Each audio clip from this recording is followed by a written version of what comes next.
Marcus was my fiancé in name only.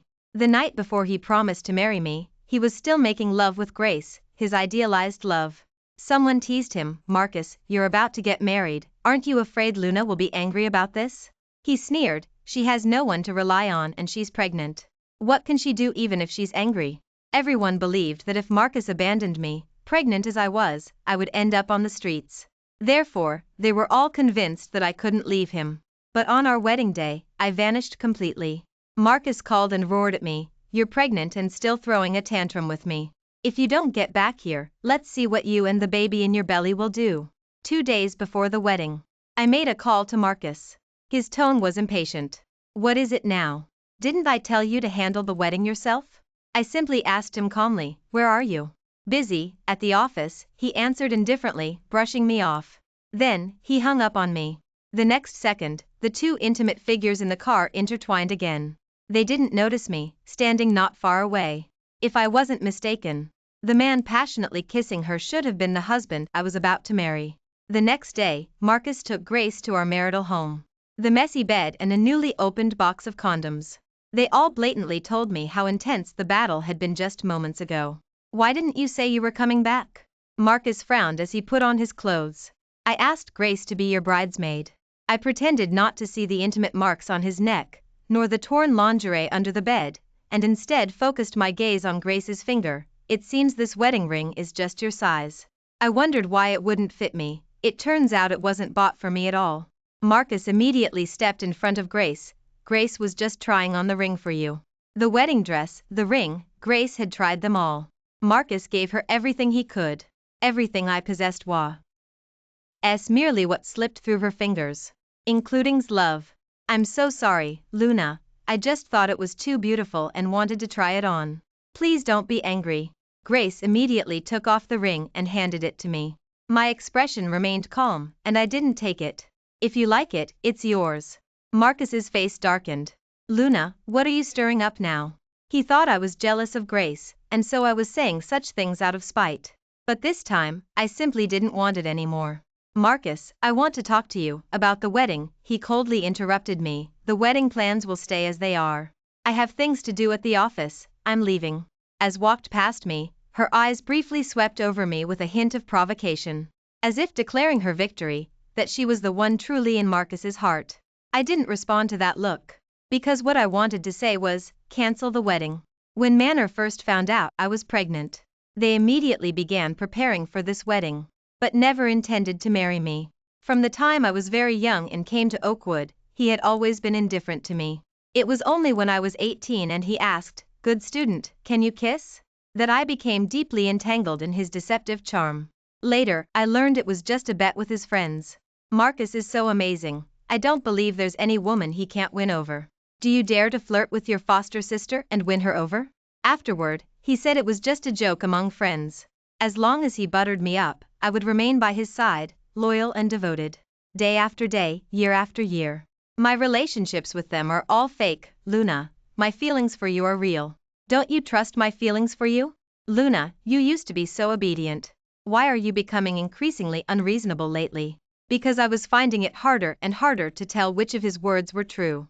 That day, it was pouring rain outside, and Marcus asked me to bring him an umbrella. After I deliver a diet, he said he didn't need it anymore. Later, I learned they were just playing a game, to see if I would rush over, come hell or high water, just because Marcus said one word. I stood at the entrance of the inn and heard their laughter. And I also heard Marcus's disdain. "I told you Luna is so foolish, she believes everything. Even if I make her run here in the rain, she wouldn't dare be a second late." Turns out, in his eyes, I was just foolish and obedient. I'd do whatever he said, without any backbone. Even when he was entangled with different women outside, I didn't dare expose him. I was too afraid of losing him, afraid Marcus would abandon me. The rain soaked my body, making me tremble uncontrollably. My heart sank bit by bit. Tears streamed down with the raindrops, blurring my vision. "Why aren't you using an umbrella in this heavy storm?" I looked up and met a gentle gaze. From then on, I could never forget that night. After left, I took a deep breath. I quietly packed my bags, but didn't know where to go. But I knew I could never go back to where I started. My phone buzzed with a new message, from a high school classmate. Luna, we haven't seen each other in a long time. Let's get together tomorrow. The next day, I attended the gathering as planned. When I arrived at the private room, I found I wasn't alone. She naturally pulled me to the center. Luna, what took you so long? We heard you're getting married, so we rushed here to give you our blessings. Oh, right, why didn't Marcus come? I casually replied, he's busy. The other girls giggled quietly, then handed me a photo. Busy at the hotel? Is the girl in the picture also helping him be busy? An intimate photo of Grace and Marcus came into view. They wanted to see me lose my composure, just like they used to when they bullied me. I simply smiled calmly. What does their marriage have to do with me? The girl who brought me looked puzzled. But aren't you marrying Marcus, who told you I was Marcus? Hardly anyone knew about it. And she had said she wouldn't spread the word. But she had used the pretense of being my good friend to pry information from me, wanting to see me embarrass myself. As if I would really marry Marcus. Luna, don't leave. I saw you trying on wedding dresses. Who are you going to marry? Don't worry, just tell me. I really won't tell them. I coldly shook off her hand and left the private room expressionlessly. The moment the door closed, the sound of laughter erupted again. How could Marcus marry her? She's probably just clinging to him, isn't she? Your news is totally fake. I knew Marcus could never really like her. Does she really think living there for a few years means she can become Mrs. Chang? I smiled, unconcerned, and walked forward. A man's chilling voice reached my ears. Luna, you're hard to find. A chill ran down my spine. I knew this day would come. Ethan looked down at me. So, who exactly are you going to marry? Ethan took me home. He asked me for an explanation. My fingertips went white as I stammered, Mr. Ethan, what are you talking about? I've forgotten. Oh, forgotten? Ethan looked at me deliberately. That rainy night, this very room, this very bed, have you forgotten all that? I gave an awkward laugh, trying to brush it off. My memory hasn't been great lately. Then let me help you remember. He lifted me onto the bed, then leaned in and kissed me. My heart pounded fiercely, almost overwhelmed by the kiss. Ethan's kiss was passionate and unrestrained, almost leaving me breathless. Finally, he pressed into me in retaliation, raising an eyebrow and smiling. That night, you kissed me like that too. My face instantly flushed crimson. The events of that night flooded my mind in an instant. Ethan, you hate Marcus so much, why did you help me? Outside, the heavy storm rattled the roadside trees. If not for Ethan, I would have been trembling in some corner, unable to even catch a ride. He gently dried my hair and chuckled. Right, he is quite annoying, so I just happened to kidnap someone he likes to threaten him. Ethan stared at me, smiling meaningfully. I instinctively took 2 steps back. What, did I really scare you?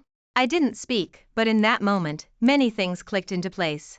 For example, Marcus didn't really like me that much. I was utterly insignificant. He could flirt openly with other women, and I would never again be just a good, obedient girl. All right, I won't scare you anymore. Get some rest early. He hadn't even finished speaking when I tackled him. Luna, you. I kissed him first, which surprised him a little. After a long moment, he pinned me down, his hand gripping my waist, and then things spiraled out of control.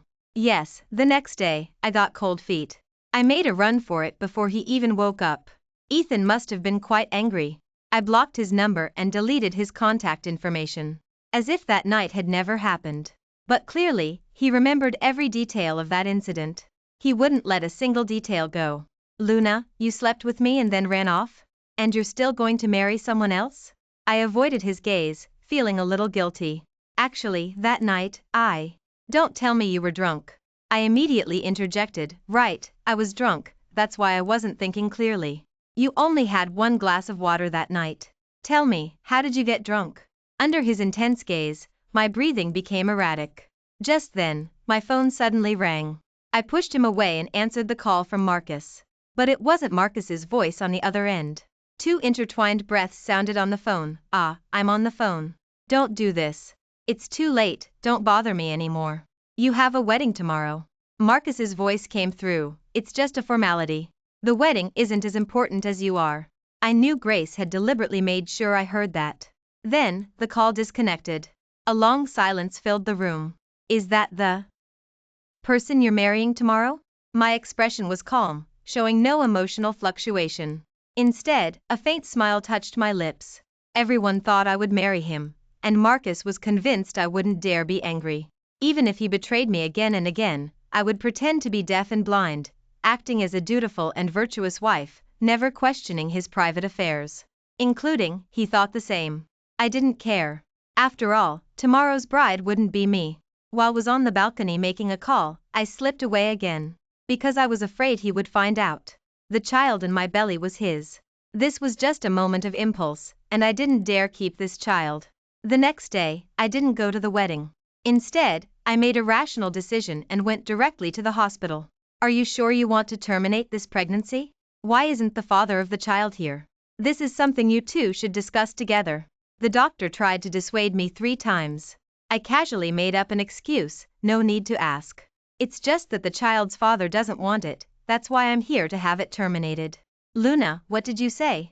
Ethan suddenly appeared at the doorway, giving me a fright. He walked in with a frown, staring at my belly for a long time without speaking. Ethan, what are you doing here? Mom, I'm here to pick up my girlfriend and take her home. The female doctor in front of me was Ethan's mother. When did you get a girlfriend? Where is she? He didn't answer that question, instead fixing his gaze on me. Luna, when did I say I didn't want it? I panicked for a moment, unable to utter a single word for a long time. Ethan's mother immediately understood and stood up. Ethan, why didn't you tell me about such a big matter sooner? Little girl, don't be afraid. If my son made a mistake, you can even call the police. I will never tolerate him harming you. She then roared at Ethan, what on earth did you do wrong, you scoundrel, to force this girl to have an abortion? Did you do something unforgivable to her? You'd better explain everything clearly today. The doctor, who had just been so gentle and kind, suddenly started scolding Ethan. My mind was even more muddled. Ethan looked at me with a wronged expression. I mustered my courage and said, Auntie, it's not his fault. Don't protect this scoundrel. He deserves to be scolded when he does something wrong. Ethan smiled helplessly at me. Luna, if you don't explain for me, my mom will really send me to jail. Those words scared me, and I quickly stood in front of Ethan. It's my fault, Auntie. Please don't blame him. What happened later wasn't as complicated as I had imagined. Ethan took me to an empty hallway and said to me with a serious expression, Luna, I respect your wishes, but I also want a chance. I lowered my head, not daring to look at him. I know you did it on purpose that night. You were getting revenge on Marcus, but I wasn't. I felt a little lost, momentarily spacing out. Marcus's call came at an inconvenient time. When I answered, I accidentally turned on the speakerphone. Luna, do you know what day it is today? Where are you? Like an observer, I calmly replied, aren't you marrying Grace? Why are you looking for me? The wedding dress, the ring, and the marital home, Grace had tried them all. I had long stopped thinking of that as my wedding. Ever since Marcus learned I was pregnant, he assumed I had no way out. Someone who was fatherless and motherless, and completely alone. Aside from depending on him, there was no other option. So, even when Marcus openly had an affair with Grace, he was convinced I wouldn't dare be angry. How could the young man who once had eyes only for me turn into this? Or perhaps, this had always been a joke. And only I had taken it seriously. Marcus's tone was a little impatient. Luna, I've already agreed to marry you, what else are you stirring up? He didn't mention his all-night entanglement with Grace. Only ordered, I'm telling you, I won't come to coax you. If you don't get back yourself today, let's see what you and the child will do. Before I could speak, Ethan snatched the phone and said, you don't have to worry about that. I'll take good care of my wife and child. Marcus, on the other end of the phone, heard another man's voice. He immediately exploded, Luna. Who the hell are you with? My expression was calm. My child's father, what's wrong? Ethan's eyes lit up, a hint of pleasant surprise flashing in them. Marcus gritted his teeth, Luna, what do you mean by this? What could I mean? Simply that you betrayed me, and I betrayed you. Moreover, it was with his sworn enemy, Ethan. Marcus, do you think only you know how to manipulate people?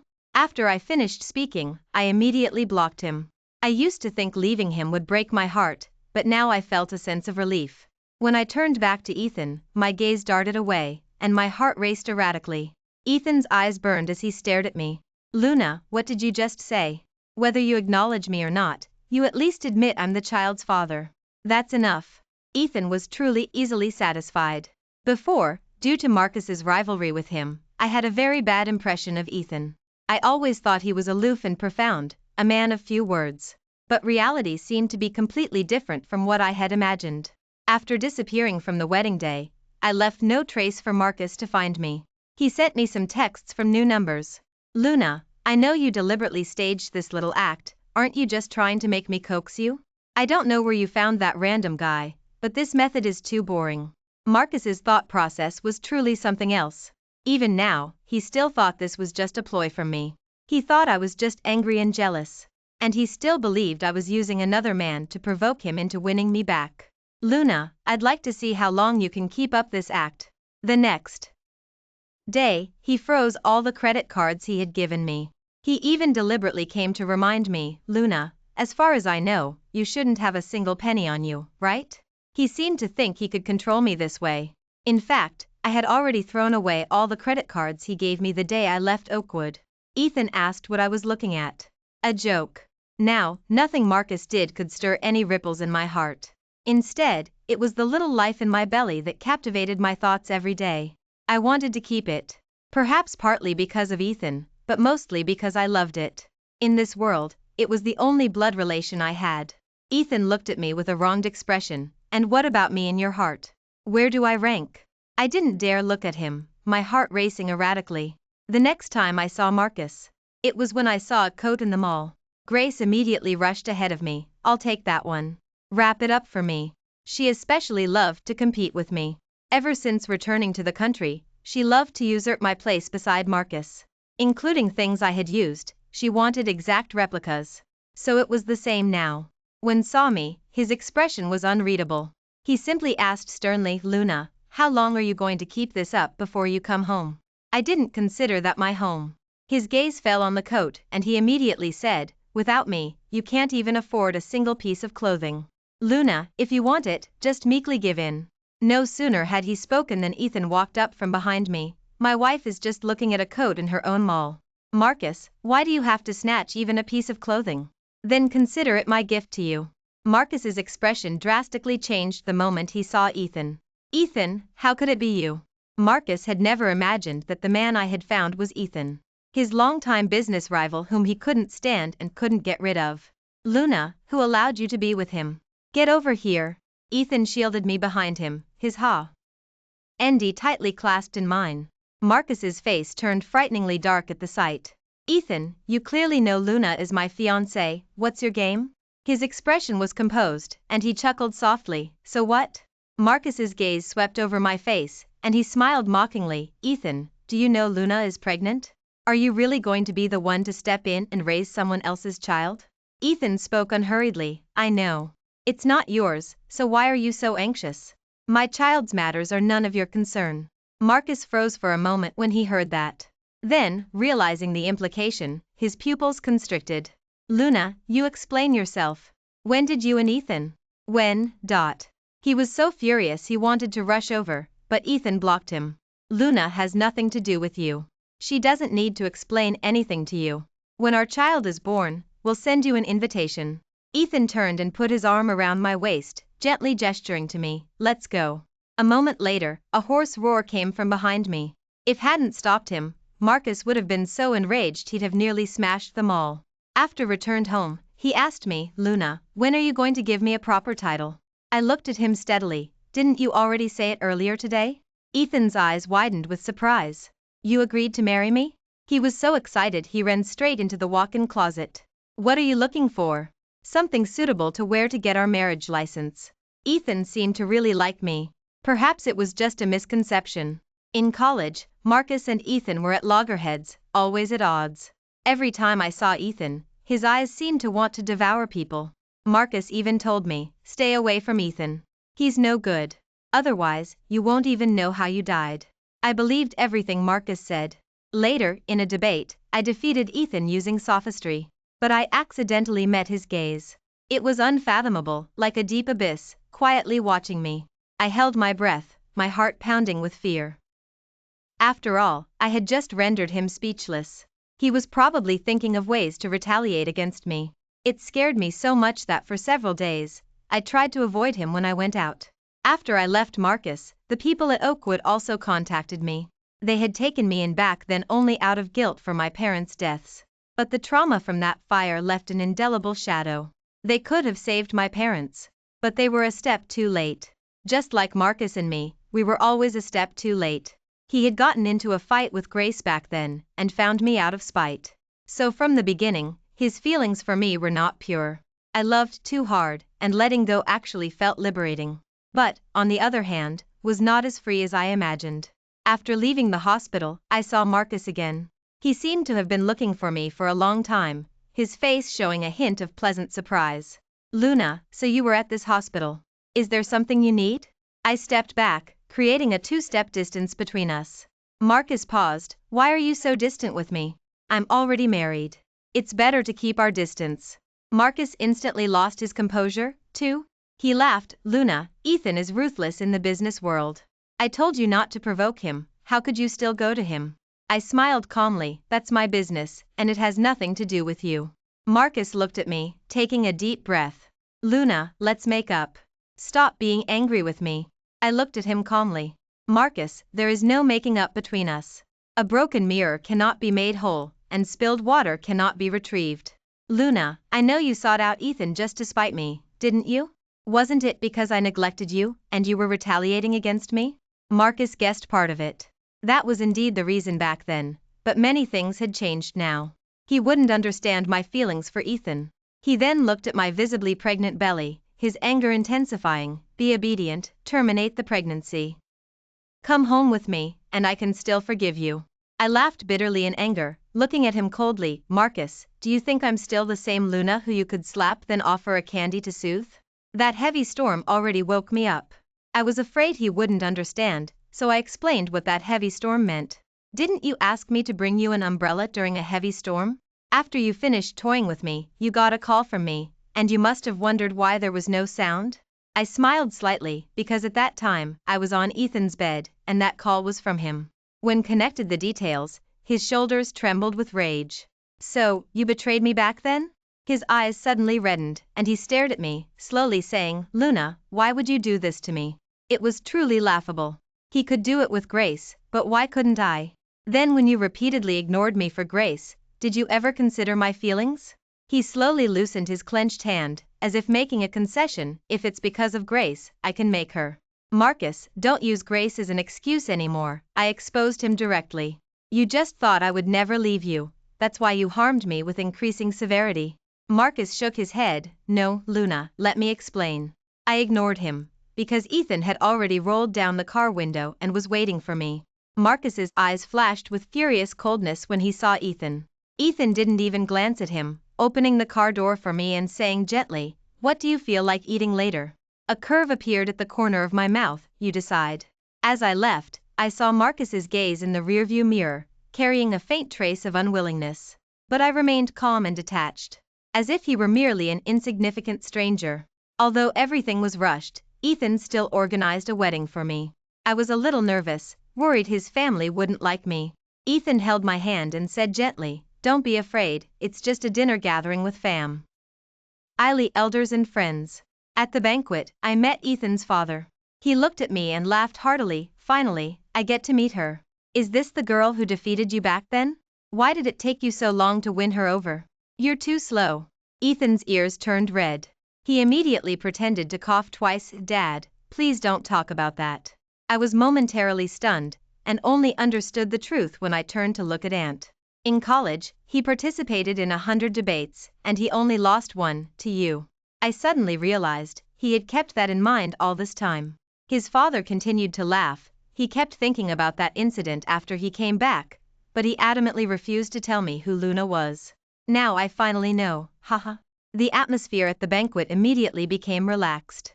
Ethan walked up to me, his eyes gleaming. So I lost to you, which means I'm destined to lose to you for the rest of my life. When the wedding ceremony began, Marcus suddenly burst in. Luna, don't marry him. Marcus stared at me fixedly. How long have you known him, and how long have we known each other? We grew up together. Can you just forget all those years of feelings? The wedding scene, abruptly interrupted by Marcus, fell into an awkward silence. Ethan held my hand tightly, looking at Marcus as if he were a lunatic. Ethan, don't you only care about money and profit? I'll give you that $30 million project collaboration. I only want Luna. Luna, will you come home with me? I didn't respond. Several bodyguards rushed out, trying to drag Marcus away, but directly charged onto the stage. His only fate was to be kicked off by Ethan. With a dull thud, a trickle of blood appeared at the corner of his mouth. Luna. I don't believe it. I don't believe you'll really be with him. Grace has already been sent away, and I've prepared the wedding for you. Why are you still unwilling to come back? He stared at me with obsession, uttering these deeply affectionate words. As if he thought he could move me this way. But it was too late. As long as you come back, I don't care about anything. Even if that child isn't mine, I'll raise him. Ethan looked at him as if he were an idiot. He walked towards Marcus with clenched fists. What right do you have to raise my and Luna's child? Ethan threw a punch, leaving Marcus bruised and swollen, yet he still didn't forget to call my name. He thought this would make me feel sorry for him. But after so many years by his side, I had already seen through him. His purpose in disrupting my wedding today was simply to humiliate me. He believed that this way, Ethan's family wouldn't accept me. He was always like this, pushing me to a dead end, then extending his hand and saying he was the one who loved me most in this world. How ironic. Ethan's family sent Marcus away, but I didn't even look at him. Later, Ethan and I had a daughter. Ethan's family was overjoyed, and my life welcomed a new spring, but remained persistently harassing me. Luna, you still came. Marcus looked much more haggard than before, having lost his former arrogance and unrestraint. The moment he saw me, his eyes instantly lit up. I realized, so Eleanor isn't sick. You lied to me? If I didn't lie to you, how would you have come? Marcus looked at me, a bitter smile on his face. Luna, I'll give you one more chance to choose. Divorce and come back to me. I scoffed. Marcus, you're dreaming. His tone was calm, not agitated, merely a faint smile. Then, Ethan or your daughter, choose one. The next second, I heard my daughter crying. I never imagined Marcus would lay a hand on my child. He used some trick to get my daughter from the nanny. I trembled slightly with rage. Marcus. I wanted to grab the phone, but he quickly hung up. Luna, I never thought you would betray me. You clearly knew Ethan was my sworn enemy, but you went to him. Do you know how much I hate you? How much I want to kill your child? When I saw Ethan's posts, when I saw how happy you two were, I couldn't control my emotions. I pleaded with him, Marcus, don't be impulsive, my daughter is innocent. Then divorce Ethan. If you divorce him and come back to me, we can be a family. Marcus was now obsessive, like a madman. Okay, so as long as I divorce him, you'll give my daughter back to me? Of course, Luna, I've been waiting for you. I was afraid Marcus would harm my daughter, so I pretended to agree. Ethan also knew our daughter was missing, and he was sweating profusely with worry. I calmed myself and comforted him. Our daughter is fine, don't worry. Marcus didn't let me reveal the truth, nor did he let me call the police. I was afraid he would do something extreme at any moment. Luna, are you going to divorce me? What's wrong with you? Why won't you tell me where our daughter is? Have you encountered something? He hugged me tightly. Luna, you can't hide anything from me. If something's happened, let's face it together, okay? Don't go through it alone. No matter what happens, I won't leave you. His words broke down my last psychological defense. Ethan eventually learned that Marcus had taken our daughter. Don't panic, I'll definitely get our daughter back safely. Ethan's words reassured me completely. I took the fake divorce papers and went to see Marcus again. Where is my daughter? You need to let me see her. Marcus merely glanced at the divorce papers, his expression indifferent. Luna, come abroad with me. Then I'll let you see your daughter. I shook my head. You haven't let me see her now, so how can I trust you? Ultimately, he couldn't argue with me and led me to the car. The car took several turns and was already heading towards the outskirts. My heart was consumed by a dreadful anxiety, unsure of where we were headed. This is also property belonging to Oakwood. Your daughter lives here, she's very safe.